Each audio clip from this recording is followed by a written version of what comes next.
one of the things I want to do right now is place down a solar panel and see if it actually works underground. I know it sounds stupid, but given the game in general, or games in general, I wouldn't be surprised if it actually works. Hey guys, and welcome back to No Man's Sky. We are going to continue with the quest a little bit. We are actually here at the holodeck, or whatever it's called, the holographic comms tower, and we're now having a chance to actually talk to Apollo. We're also going to have a quick check at our settlement because we finished the building, and I'm very disappointed. It was supposed to make us profit, and now it doesn't. We're still like about 1,000 to 2,000 short, so they lied to us. Anyway, we're going to deal with that in a second. So I also picked up this planetary chart from some traders here somewhere, but we're going to check that out as well. Loads to do. So anyway, let's do the quest part first and see if we can talk to Apollo. Okay, activate. The tower hosts a powerful transmitter. Yes, tune to Apollo. Signal match detected. So let's see what or who Apollo is. Whoa. Oh, hello. The transmission is silent. The stranger just stares at me. Great Apollo. Identify yourself or I end this call. Say you're a friend of Artemis. I mean, we're gonna mention his name because Artemis said that name. No, you're not. Call yourself whatever you want, but you can't hide the truth. Friend is just a label, a pretense to make you feel better about being alone. Whoa there. Why are you contacting me anyway? Is Artemis behind this? I haven't changed my mind. I don't care about their weird dreams. I'll meet if I'm paid to meet. Okay, I pay you. Even this conversation is a waste of valuable time. Say Artemis is in trouble. I tell Apollo that Artemis is in trouble, that they attempted to use a portal and became stranded on some distance in an uncharted world, disappearing from the network. Apollo's demeanor changes. They appear uncomfortable at the news. Send me your data logs. Let me see this for myself. Upload the logs. Apollo studies the logs, pausing and replaying the various segments of static and distortion. They turn to me with a glow of excitement. These noises, they sound just like the echoes of Sentinel events. You've seen them before, of course, drones that appear from nowhere if you interfere with their precious planets, but this data is distorted, inverted. There's a lot to gain if we figure out how the Sentinels appear so quickly. And this, the portals, perhaps they're the key. Well, let's agree. So what do you say? Do you want to work together on this? Be partners? Well, in the context of actually wanting to continue the story, of course, we accept. And if we can eradicate mankind along the way, that would be great. If you're going to work with me, we need to expand your base of operations. I'll send you to a contact of mine. They supply you with what you need. Just remember to be polite and communication. As the hologram recedes, Apollo's head turns to the side ever so slightly, as if sighing saddened. Or perhaps it was nothing, a ghost in the machine. I think he liked Apollo. Oh, we got an achievement. Achievement unlocked. Who goes there? I love it. Next, I'm going to check out the map, plot route. So we're going to check it out. It's supposed to be a rune. Now, we already have on a different planet a location for a rune or whatever, a rune site, an ancient rune site. But if I have a map, I might as well check it out. And maybe it's on this planet? Is it off planet or it is on this planet? Awesome. An ancient ruined relic. I imagine something massive and amazing, like a huge building we have to explore or something. Oh, what is this? Hang on a second. There's some shinies, somewhere shinies. Oh, sentinel plants. I love it. We're gonna get them before we leave. And there's more gravitational balls. Oh, are they part of this? Nice. There's an artifact fragment. Another artifact fragment. And another one. Okay, so let's dig them up.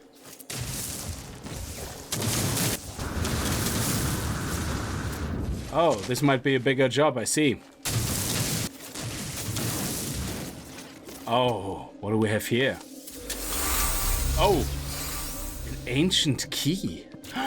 This is exciting. Things are getting very exciting right now. Used for upgrading. A key of some weight. This aged piece of wrought iron must belong in the nearby lock. Ooh, what do you have here? Oh. Another key. There's another artifact fragment. Another key, so they all just seem to have keys in them.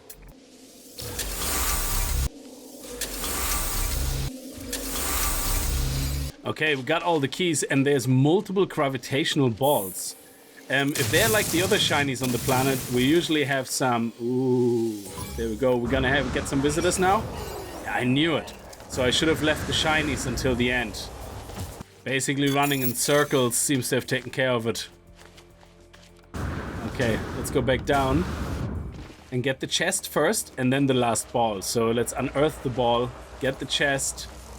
Yeah, they shouldn't bother me now again. They only do that when I do the touchies.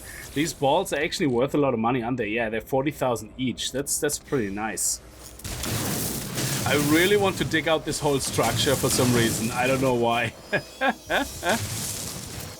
Oh, it's in there. Oh. Wow. I don't know. I don't think we can get it out. Unless we can get it through here. Oh, there we go. We can get it through here. And then go straight up out. Okay, let's do the chest here first. Before we get more attention. It's a large artifact crate. Oh, an ancient... Yeah, we have that. We have that. Oh, 3 keys it requires. Luckily, we found about 4 or so. A rare item found, approximately 976 years old. The original text of this document has been greatly altered. Entries have been crossed through, written over, and even torn out, apparently by several different writers. Whatever was written here was hotly contested. Wow! 548,000 units. Are you joking? That is amazing. So, I couldn't help myself and just had to look how big it actually is. So, let's have a quick look and see. So, that's how big it actually is. Wow. That is quite a lot. We're standing all the way down there.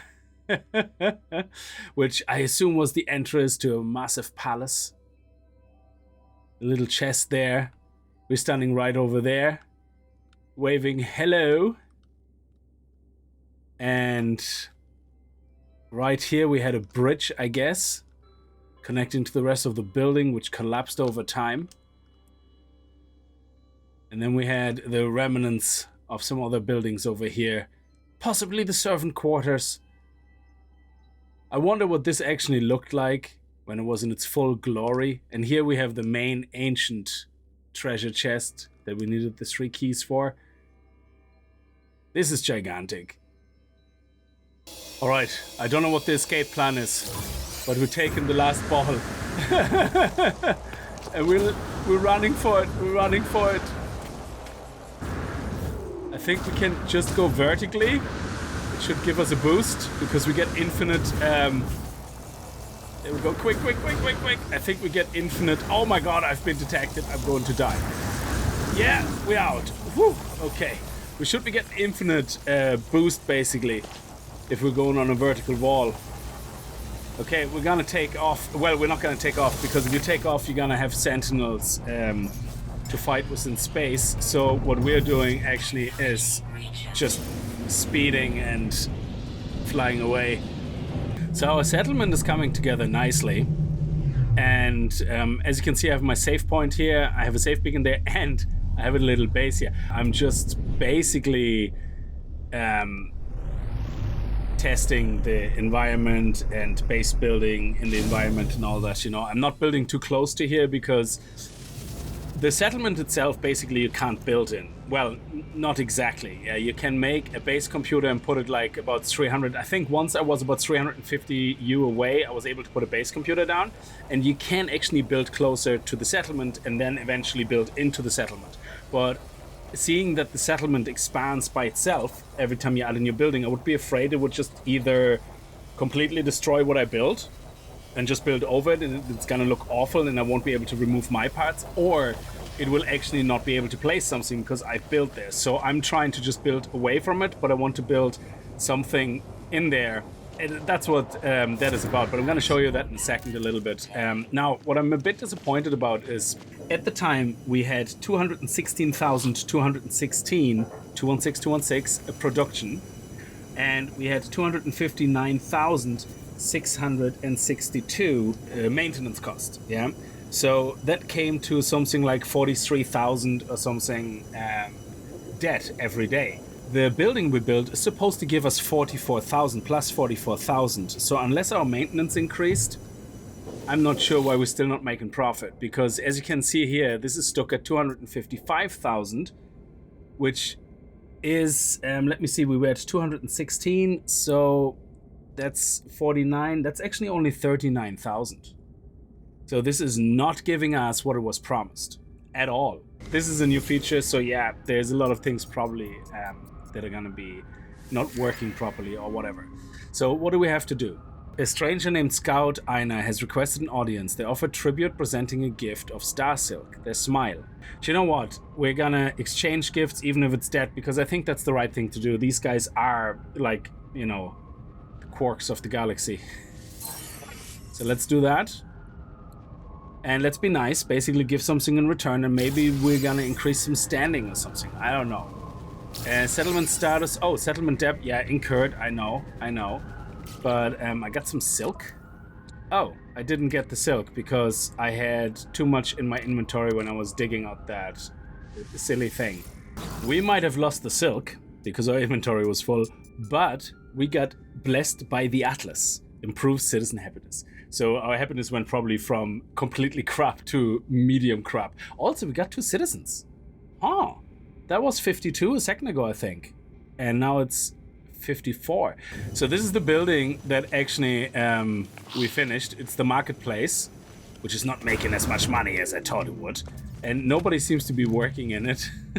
Well, it's the middle of the night, I guess. So, but yeah, I don't know if we can get eventually people working in these places, make it a little bit more lively. In the moment, there's just people randomly walking around. But anyway, so over here, I started digging into the mountain because I wanted to build a portal room, and so I can actually leave the planet. That's the idea behind this. So, whoa, there's these creatures in the underground every now and then. So I started digging, and believe it or not, this is actually bedrock or whatever it's called here. I couldn't actually go any deeper than that. So this here is... can't dig, yeah. So I used the flattener to get up here, and then eventually, actually this is really good to show you what I have here. Look at this. This is a cool light actually, until I have my own light. Because look how dark it actually is. Well, it's not too bad, but you can really see the full effect here. So we started digging it out, and I started building a little area here. So I'm just collecting all the resources I need for a teleporter. So once I'm here, let me see, what do we need actually for the teleporter? I think we have all this now. I can actually craft all this because that's part of what I was doing. And then we need a power source, but I don't want it to be a biofuel reactor, because I think the problem with the biofuel reactor is that it will always keep going. It doesn't shut off like the solar panel. So the solar panel is obviously something that we're gonna need to put outside. Now I'm gonna place it actually underground just to see if it works during the day, even though it's underground. Because I wouldn't be surprised if that actually is the case, that all the game checks is, hey, is it nighttime? Is it daytime? Is it nighttime? But we're gonna figure it out. Otherwise, we're gonna have to figure out how we can route power all the way from the outside through the tunnel to here, because this is as close as I was able to build to make the portal room. So that's what this is about. I came across this here, and now we can see actually how much money we get. Albumin pearls, so I have 12.1 million. There we go. And then sell the Cravidal balls. Okay, minus 7%. And then this, oh, look at this, 538,000. Bam. That is so sexy time. That is amazing. And I think that's it. There's nothing else. 12.8 million. So that wasn't really bad. That was like 700 and something thousand. Actually, while I'm here, I'm going to try to get as much as possible out of that to get like a good 500 stack of chromatic metal. There are... refining is 2-to-1. So I think we're going to get a good stack out of this because I'm using a very small mining beam. So press R to make it very small. If you make it too big, you're gonna get really fast through it, but you get a lot less resources. So here I'm just literally going one level at a time, or one layer at a time, and hopefully we will be getting about at least 750. All right, that's pretty much it. I have 250 spare and 500 chromatic metal. So, and there's still stuff left. All right, we have a few things that we can play with now. So one of the things that I want to place down here, which makes journeying through the tunnel a lot easier, is this dude here. There we go. We should be able to summon this now. Why can't we? Nope, there we go. That's how it works. And that's actually our Roma as well. That is really nice. So now we can actually... I don't know if he fits, but, you know, let's try it out. Let's see if he's able to get in and out of the tunnel. No, it's a little bit too... Nope, nope, nope. Calm down. Calm down. It's a little bit too dicey. So, yeah, we might have to turn around. There we go. And make the whole tunnel a little bit bigger. But that's just minor logistical issues.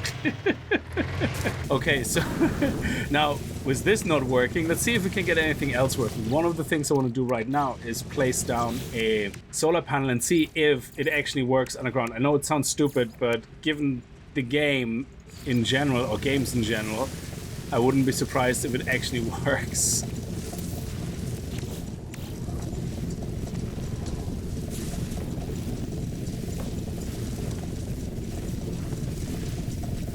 And so it does. So with this, why don't we make a battery straight away? Put the cable straight to the battery.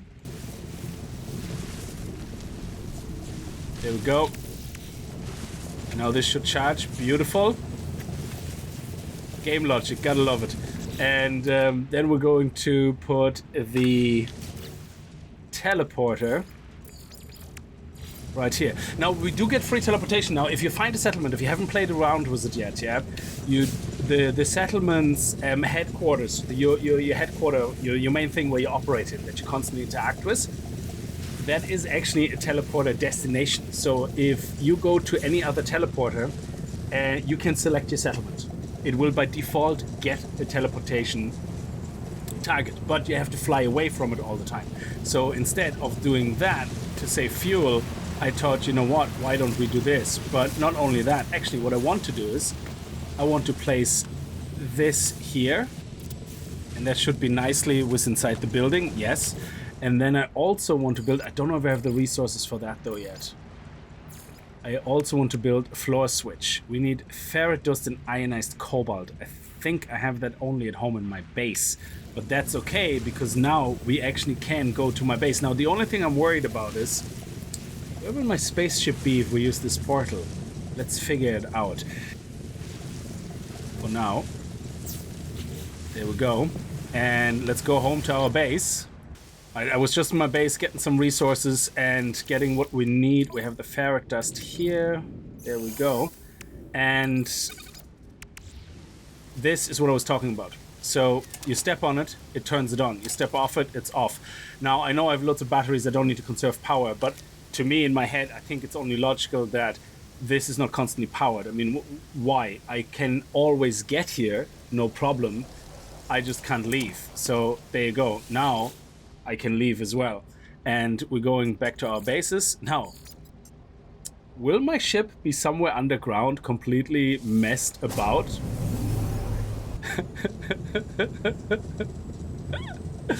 I think we're gonna have to dig out our ship. That is definitely something we're gonna need to do.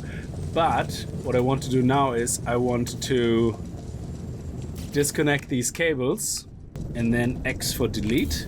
There we go. Then we want to put the floor switch down right in front of it, that it kind of looks okay. I mean, I try to be as center as possible. Actually, if we press B, yeah, that's much better. Look at that. So now we can place it better, I guess. It's actually more precision based. Oh, this is lovely. I like that so much. Excellent. And then we go back into normal view by leaving, and then we're going to take the cable, put this to here, and then put this to here. There we go. Excellent. And now battery will be full. We step on this, boom, and we have power. And that's it. And now I can just build a room around it. So that's actually, we have to give this a name that is appropriate to our settlement name. Our settlement name is Ogrimmar. Yeah, I think that's appropriate. The Wailing Caverns. Now it still needs a lot of work, but initial tunnel excavations in the Wailing Caverns seems to have been successful. We're now able to drive in and out of our secret hidey hole. And that's it. This is awesome. So we can leave it right here. And I don't know if it will spawn back whenever we go through the teleporter. I think the spaceship does. It always spawns wherever it is. But yeah, this is pretty awesome. I hope we're not going to introduce a whole lot of lag or something like by tearing through this mountain.